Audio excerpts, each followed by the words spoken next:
তো এই কাঁঠালটা এনেছিল পিসির গাছের কাঁঠাল। পিসি মানে হচ্ছে আমাদের যে রান্না করে পিসি, সেই পিসি। আর এই আমও পিসির গাছের। তো কাঁঠালটা কেউই খেলো না, আমি আর একা কত খাবো, তাই কাঁঠালটা এবার জলাঞ্জলি দিতে হবে। আর এইদিকে ছেলের ভাত বসিয়ে দিয়েছি।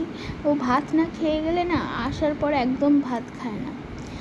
তো hello, good morning, welcome to my channel সুচিস্মিতার লাইফস্টাইল। আরও একটা নতুন ব্লগে তোমাদের স্বাগত জানাই।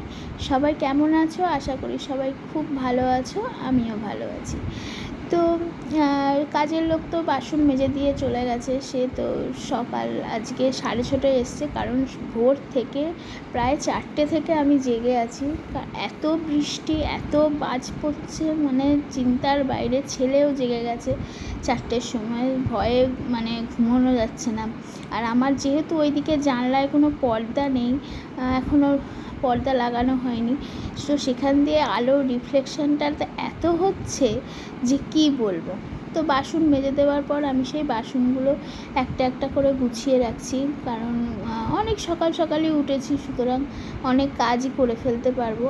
আর ওই ভাতটা দেখলে ওইটা ছেলেরা চকর একসাথে হচ্ছে, চকর পরে ওখানে চিকেন অ্যাড হবে, আর ছেলেরটা তুলে নিয়ে চকরকে চিকেন অ্যাড করে দেবে। এর মানে রান্নার পিসি চলে এলো, তো উনি ক্যামেরার সামনে আসতে চান না, তাই আর ক্যামেরার সামনে ওনাকে আনলাম না। এদিকে চকো বসে আছে, আর এই যে যথারীতি সকালবেলা কার্টুন চলছে, আমার ছেলে দেখছে, আর আমার ছেলে শুয়ে শুয়ে মন দিয়ে দেখছে। টাটা করো। আমি স্কুলে যাচ্ছি। তোমরা সবাই কেমন আছো? আমি ভালো আছি। Bye bye. চলো। তো ছেলে বেরিয়ে যাওয়ার পর আমি চাটা খেয়ে তাড়াতাড়ি ওপরে চলে এলাম।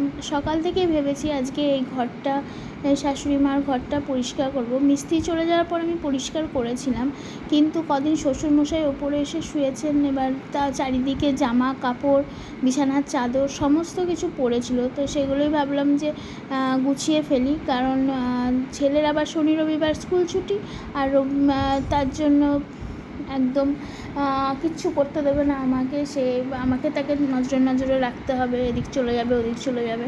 তো আমি কাজগুলো এই সোম থেকে শুক্রর মধ্যেই পুরো কমপ্লিট করে রেখে দিই। আর সামনে ছেলের বার্থডেও আসছে, তার জন্য একটা প্রোগ্রাম আছে, পরে সবই তোমরা আস্তে আস্তে ব্লগে দেখতে পাবে, শেয়ার তো সবই করবো। আর এই জামা কাপড়গুলো পাট করে করে সব এই কালো ব্যাগটার মধ্যে রাখছি।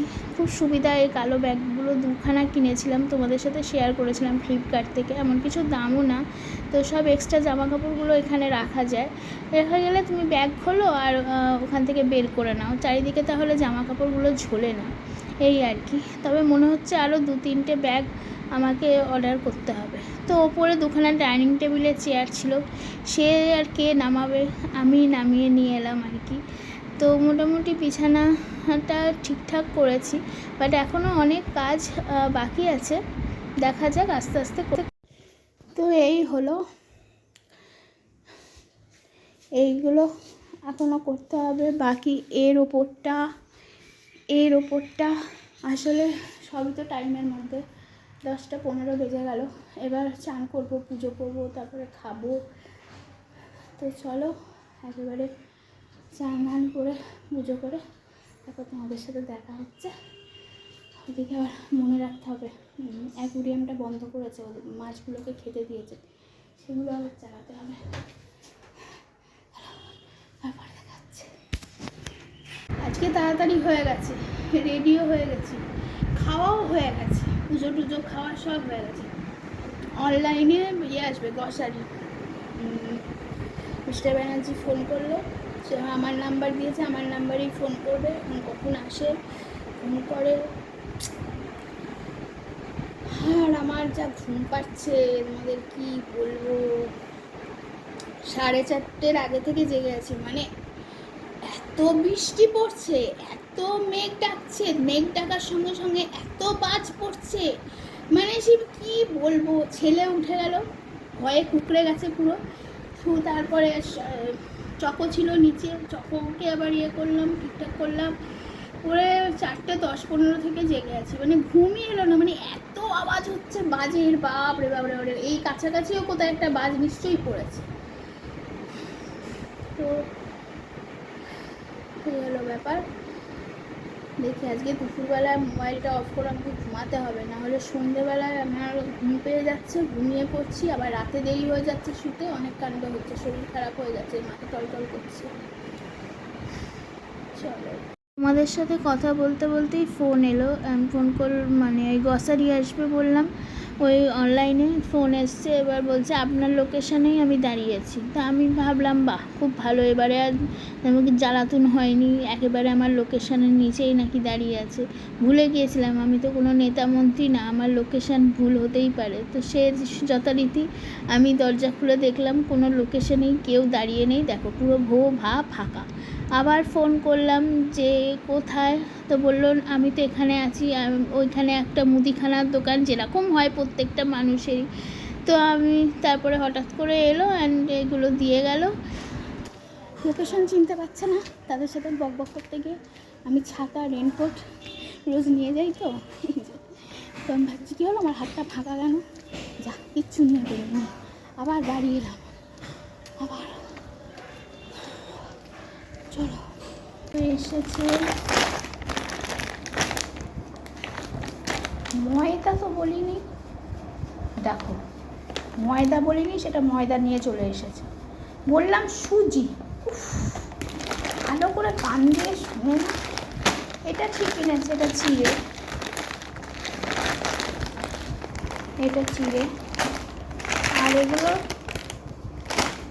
ছোটো ছোটো সিঙ্গারা, যে মিনি সামোসা।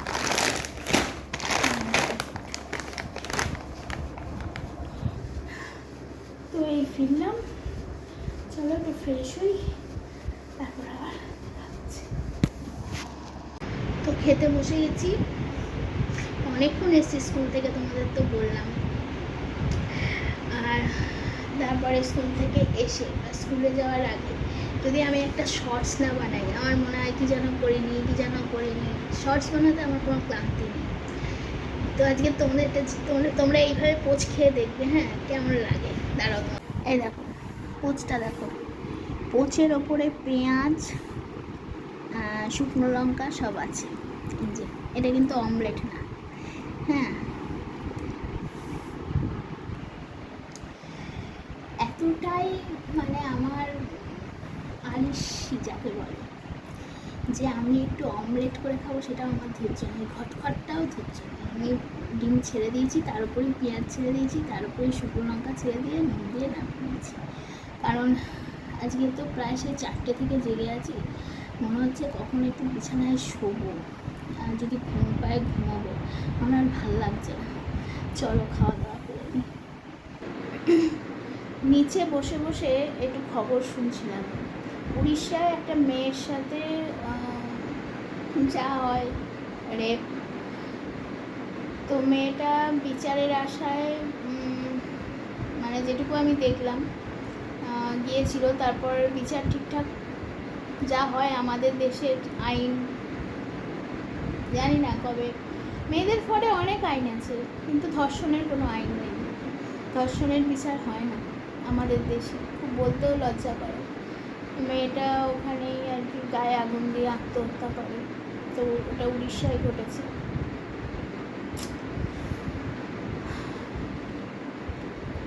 এক বছর হতে চললো, আরজি করের মামলার কিচ্ছু হলো না।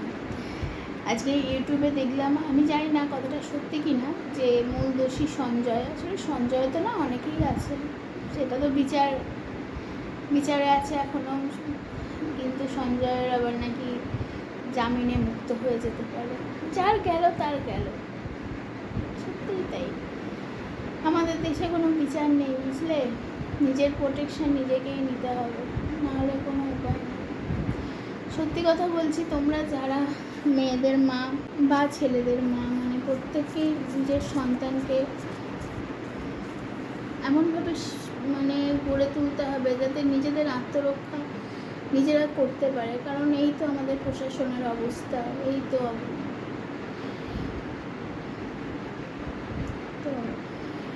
ছেলেরাও কিন্তু রেপ হয়, শুধু মেয়েরা হয় না, ছেলেদেরও রেপ হয়, হয়তো অনেকে জানতে পারে না, বাট হয়। যা যুগ আসছে খুবই চিন্তার বিষয়।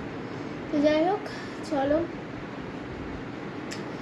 আজকের ব্লগটা মন খারাপের সাথেই শেষ করছি, কারণ এই জন্য আমি খবর দেখি না, আমার মনের ওপর এগুলো খুব খারাপ প্রভাব ফেলে, যেহেতু আমিও একলা একলা ছবি ছেলে নিয়ে চিন্তা হয় যে কাকে মানুষ বিশ্বাস করবে বলো তো। যদি কিছু ভালো লেগে থেকে লাইক কমেন্ট করে শেয়ার করতে পারো। এছাড়া আজকের মতো এখানেই রাখি।